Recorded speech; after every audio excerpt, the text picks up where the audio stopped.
Hello students, this is Archana Chauhan. Today we will discuss chapter number 4 and the name of the chapter is Simple Equations. ठीक है, ये एक ऐसा chapter है जो 6 onwards आपको बहुत बहुत हेल्प करता है. ठीक है, इस चैप्टर को स्टार्ट करने से पहले, इनफैक्ट एक्सरसाइज को स्टार्ट करने से पहले कुछ बातें हैं जो कि जानना बहुत जरूरी है. ठीक है, उसमें फर्स्ट थिंग है अलजेब्रिक एक्सप्रेशन. ठीक है, इट इज अलजेब्रिक एक्सप्रेशन. ठीक, तो ये होता क्या है?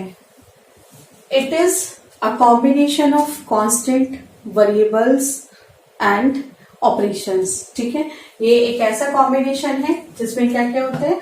आपके ऑपरेशंस होते हैं एंड वेरिएबल्स होते हैं एंड कांस्टेंट होते हैं.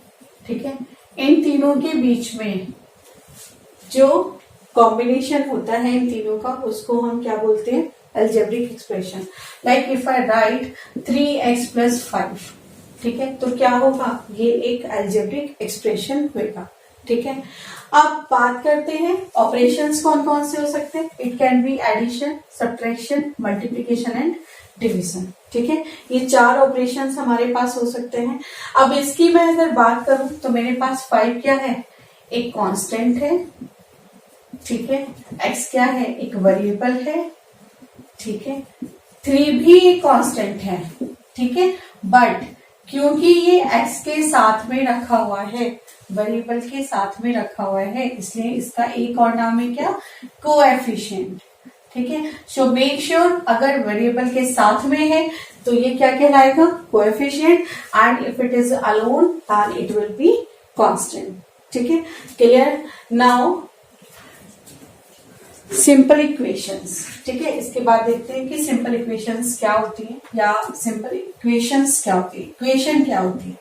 ठीक है, तो इसके लिए हम कहेंगे if an algebraic expression has equality sign. अगर कोई भी अलजेब्रिक एक्सप्रेशन क्या कंटेन करता है?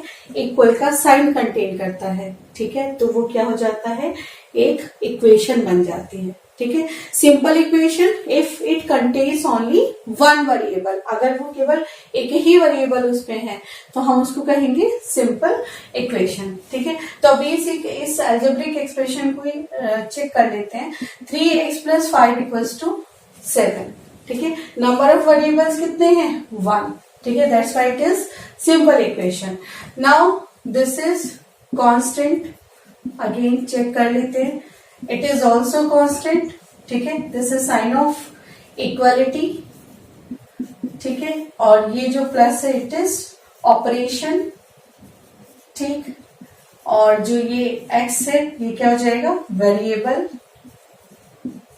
And it is coefficient. ठीक है, एंड वन मोर थिंग. अब मैं यहां पर बार बार आपसे बात कर रही हूं वेरिएबल्स की एंड कांस्टेंट की. ठीक है, अब ये दोनों बातें क्या होती हैं? वेरिएबल्स, नाम से ही पता चल रहा है, वेरिएबल मीन्स जो कि चेंज हो सके, ऐसी वैल्यू जो चेंज हो सके. ठीक है, जो कि चेंज हो सके. ठीक है, चेंजेबल. ठीक, कांस्टेंट जो कि फिक्स्ड हो. ठीक है, जो कि फिक्स्ड हो. ठीक, चेंजेबल एंड फिक्स्ड. जैसे आप बोल सकते हैं कि if I have a variable x is the weight of the student. ठीक है, क्लास के स्टूडेंट्स का क्या है? वेट है. तो ये हर एक स्टूडेंट के लिए क्या होगा? चेंज होगा. ठीक है, किसी का 30.2 है, किसी का 30.5 है, किसी का 35 kg है, तो क्या हो गया? चेंज हो गया. ठीक है, लेकिन अगर मैं बात करूं roll number of the student, that is fixed. अगर किसी बच्चे का रोल नंबर 1 है तो वो 1 ही होगा. ठीक है, उसको हम 2 नहीं बोल सकते. ठीक है, तो दैट इज फिक्स्ड वैल्यू. तो if we have fixed values then it will be constant. And if value is changed, अगर वो वेरी कर रही है तो उस केस में क्या हो जाएगा? वेरिएबल हो जाएगा. ठीक है, now one more thing. Equations के लिए आपको एक बात और है जो याद रखनी होगी कि LHS always equals to RHS. जो इसकी लेफ्ट हैंड साइड है वो हमेशा राइट हैंड साइड की इक्वल होगी। And if you have any value x equals to suppose I have 3, ठीक है, तो जो भी मेरे पास इक्वेशन होगी अगर उसको इस वैल्यू को मैं उस इक्वेशन में रखती हूँ, ठीक है, तो ये LHS इक्वल्स टू RHS मुझे मिल जाता है। तो उस केस में मैं क्या कहूंगी कि this is the required solution of the given equation. Clear? And one more thing, अगर मैं कहीं मुझे गिवन है, इसी को ही ले लेते हैं, ठीक है,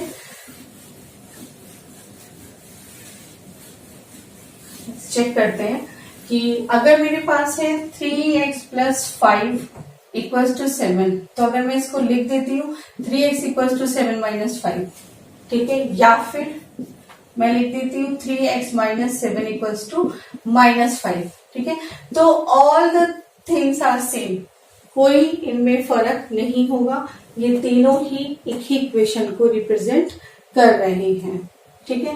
एंड वन मोर थिंग, अगर मैं इसको 7 इक्वल्स टू 3x प्लस 5 भी लिख देती हूँ तब भी डजंट मैटर, तब भी ये क्या होगा, एक ही बात होगी, ठीक है। नाउ कुछ टर्म्स के आधार पर यहाँ पर सिंपल इक्वेशंस में टर्म्स आपकी क्या होती है ये मैं आपको बताना भूल गई। जैसे 3x प्लस 5 इक्वल्स टू 7 है, there are number of terms 3, term 1, term 2 and term 3, ठीक है। तो अब कुछ आपको पढ़ने हैं मोनोमियल, ठीक है, मीन्स मो का मतलब क्या है 1, नोमियल मीन्स टर्म। तो ऐसा एल्जेब्रिक एक्सप्रेशन जो केवल एक ही टर्म कंटेन करता हो उसको क्या बोलेंगे, मोनोमियल, लाइक 5, 3x, 2x, ठीक है, कुछ भी हो सकता है ये, है ना, तो ये क्या हो गया, मोनोमियल, अगर एक ही टर्म को कंटेन करता है। तो अगर कोई अलजेब्रिक एक्सप्रेशन 2 टर्म्स कंटेन करता है, 2 terms, y means 2 and नोमियल means term, ठीक है, तो वो क्या कहलाएगा, binomial. It will be like x plus 2, 3x plus 5, anything, कुछ भी हो सकता है, ठीक है, तो ये क्या हो गया, binomial. Now trinomial, trinomial, as name suggests, tri means 3 and nomial means term. So an algebraic expression which contain number of terms 3, it is called trinomial. So it can be like 3x plus 2, 3x plus 2 equals to 5, ठीक है, number of terms are 3, ठीक है, इस तरीके से जो भी होगा वो ट्राइनोमियल हो जाएगा। Now polynomial, polynomial, poly means क्या होता है, मैनी, नॉमियल मीन्स टर्म, ठीक है। तो ऐसा एल्जेब्रिक एक्सप्रेशन जो 2 या 2 से ज्यादा, and algebraic expression which contain terms 2 और more than 2 is called polynomial. तो ठीक है, ये भी क्या होगा पॉलिनोमियल, ये भी क्या होगा पॉलिनोमियल। अगर मेरे पास इससे ज्यादा हो जाती है, like ax plus by plus cz plus d equals to 0, ठीक है, तो मेरे पास कितनी हो गई, 4 टर्म्स आ गए यहाँ पर, ठीक है, लेकिन मेरे यहाँ पे ये वेरिएबल्स क्या हो गए, चेंज हो गए। This is the equation in 3 variable, ठीक है, लेकिन मैं सिर्फ टर्म्स समझाने के लिए आपको यहाँ आंसर लिख के दिखा रही हूँ, ठीक है। तो क्या होगा, अगर कोई अलजेब्रिक एक्सप्रेशन 2 या मोर देन 2 टर्म्स कंटेन करता है तो उसको हम क्या बोलेंगे, पॉलिनोमियल, ठीक है। Now students, one more thing to discuss here. If I add or subtract in both the sides, even multiply or division in both the sides, then my equation will remain same, ठीक है।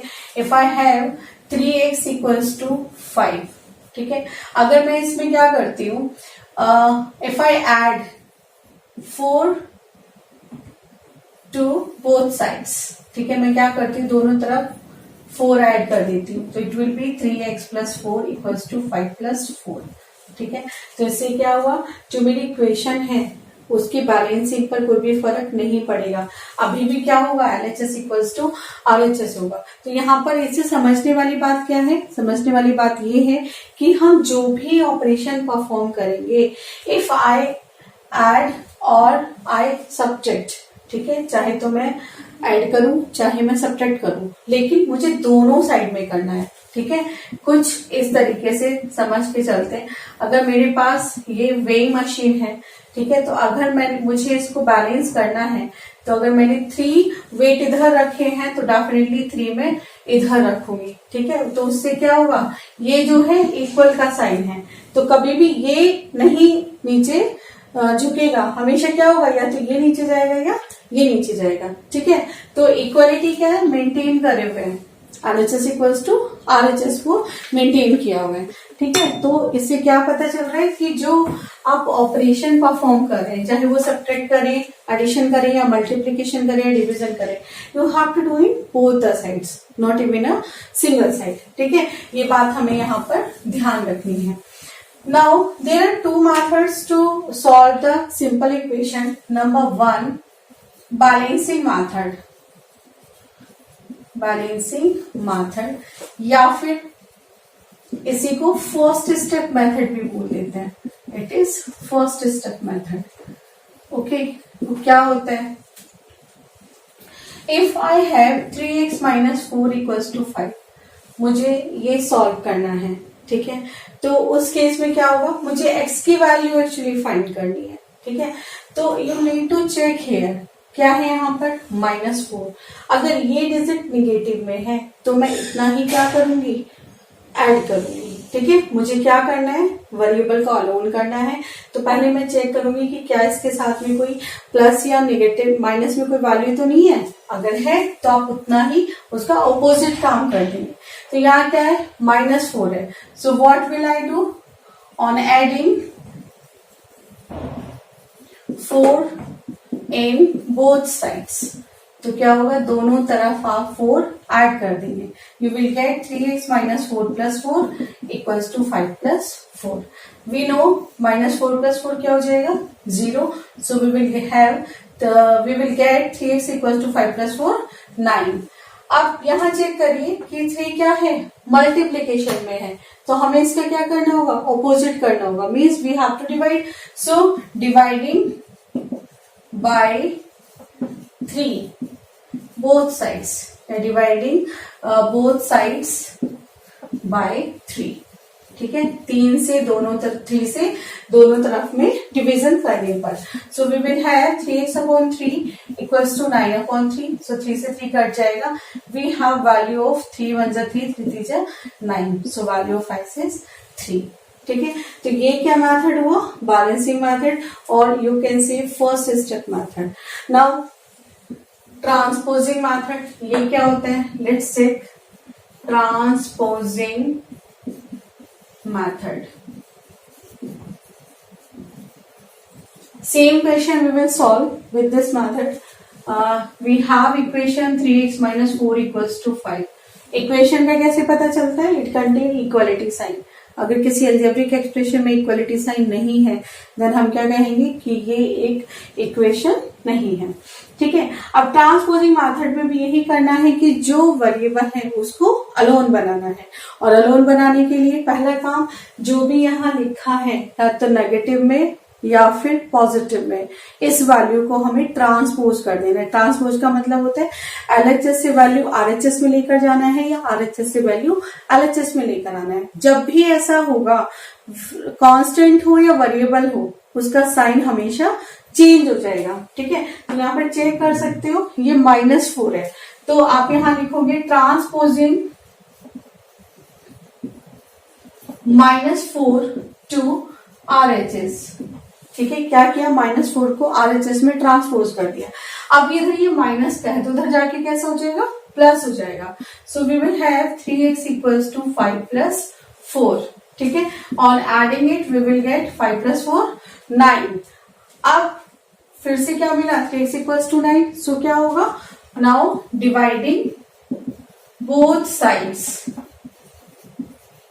Bye 3, ठीक है। आपने क्या किया, 3 से divide कर दिया, सो 3x/3 इक्वल्स टू 9/3, ये कट जाएगा, again you will get 3।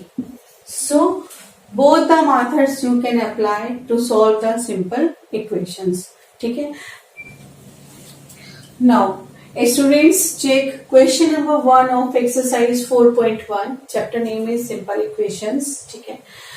Just read the question. Complete the last column of the table. आपको इस टेबल का जो लास्ट कॉलम है वो आपको कंप्लीट करना है, बट हमने देखना है कि लास्ट कॉलम में बताना क्या है. देखिए, आपको यहाँ इक्वेशंस दी हुई हैं और उनके वैल्यू ऑफ द वेरिएबल्स आपको दिए हुए हैं, मींस एक्स की वैल्यूज आपको दी हुई है.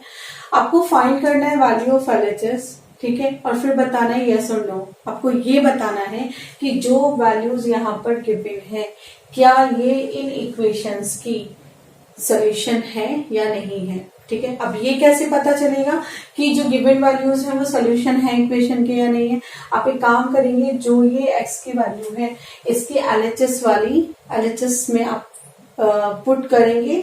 अगर रखने पर, ये वैल्यू रखने पर आपको LHS इक्वल टू RHS मिल जाता है, then it will be the solution of the given equation. अगर ऐसा नहीं होता है then we will say no. ठीक है, let's check for x equals to 3. So it is x plus 3 means 3 plus 3 कितना आया, 6 आया. क्या 6 3 के इक्वल है? No.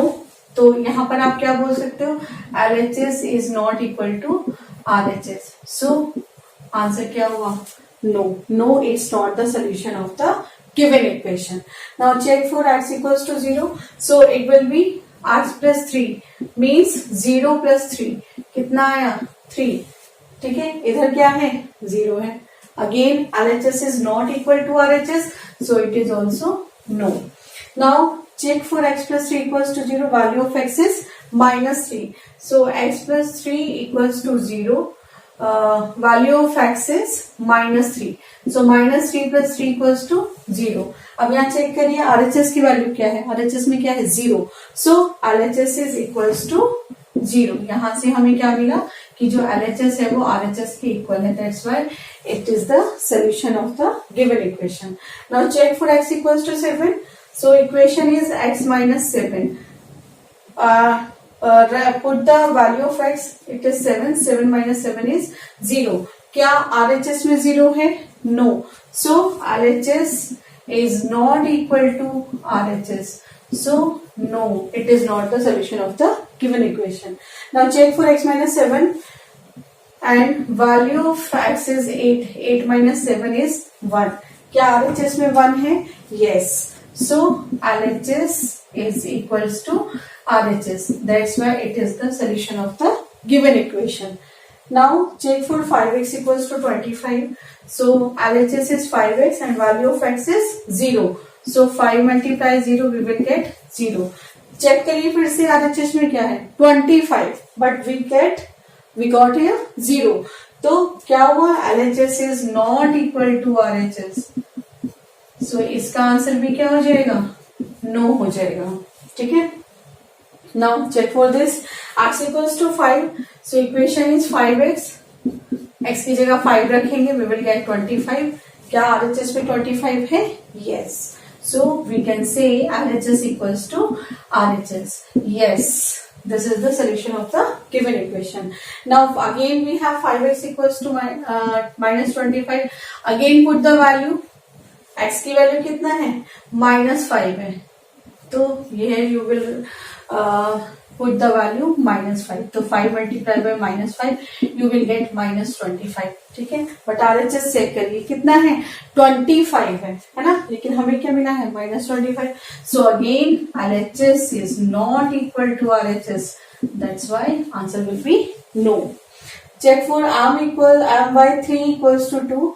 Value of m is -6. Check for RHS. m by 3 means -6 upon 3. We will get -2. -2 is not equal to 2, है ना. तो यहां से क्या हुआ, LHS RHS के इक्वल नहीं है. सो आंसर भी क्या हो जाएगा, नो हो जाएगा. इसके लिए चेक करना है m by 3. m की वैल्यू क्या है यहाँ पर, 0. तो 0 upon 3 क्या होगा, 0. इधर क्या है, 2. Again LHS is not equal to RHS. इसलिए क्या, इसका आंसर भी no. Now check for m by 3 equals to 2 and value of m is 6. So 3 2 जा 6. We got 2. LHS equals to RHS. यहाँ पे RHS में चेक करिए वैल्यू क्या है 2 और LHS को सॉल्व करने पर क्या मिला है 2 मिला है. तो यहाँ पर क्या हो जाएगा LHS is equals to RHS. So this is yes. ठीक है. तो आई होप आपको ये समझ आया होगा कि किस तरीके से हमें वैल्यूज को चेक करना है. जस्ट इन वैल्यूज को LHS साइड में रखा एंड उसके बाद कंपेयर किया क्या LHS RHS के इक्वल है. अगर ऐसा है देन हमने कहा यस, अगर ऐसा नहीं है तो हमने कहा नो.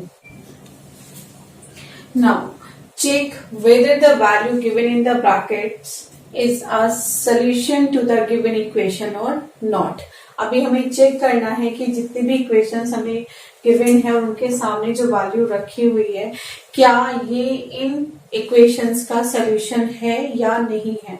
ठीक है. तो मेथड इज सेम. आप क्या करेंगे इसकी वैल्यू LHS में रखेंगे और चेक करेंगे is it equivalent to RHS. If it is equal then we will say this is the solution of the given equation. So let's check. Now value of n is 1. Just write in LHS. So LHS equals to n plus 5.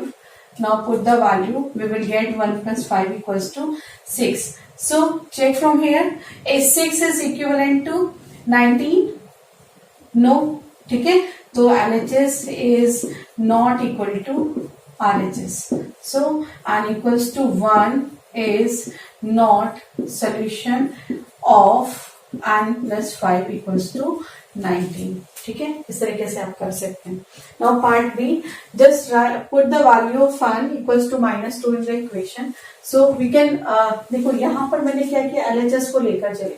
आप इन दोनों को साथ भी लेकर चल सकते हो. ठीक है. इसको मैं दूसरे तरीके से आपको समझाने की कोशिश कर रही हूँ. Just try to understand. n equals to -2 तो मैंने क्या किया n की जगह -2 रखा +5 19. ठीक. सॉल्व करिए. -14 + 5 इक्वल्स टू 19 एंड यहां से मेरे को मिलेगा 9. ठीक है. 14 + 5 -9 equals to 19, which is not equivalent. So LHS is not equal to RHS. So n equals to -2 is not solution of given equation. ठीक है. आप यहाँ पर इस तरीके से राइट डाउन करेंगे. Now part C. Just write the value of n. It is 2 plus 5 equals to 19. 7 to 14 plus 5 equals to 19. And 19 equals to 19. Here LHS equals to RHS.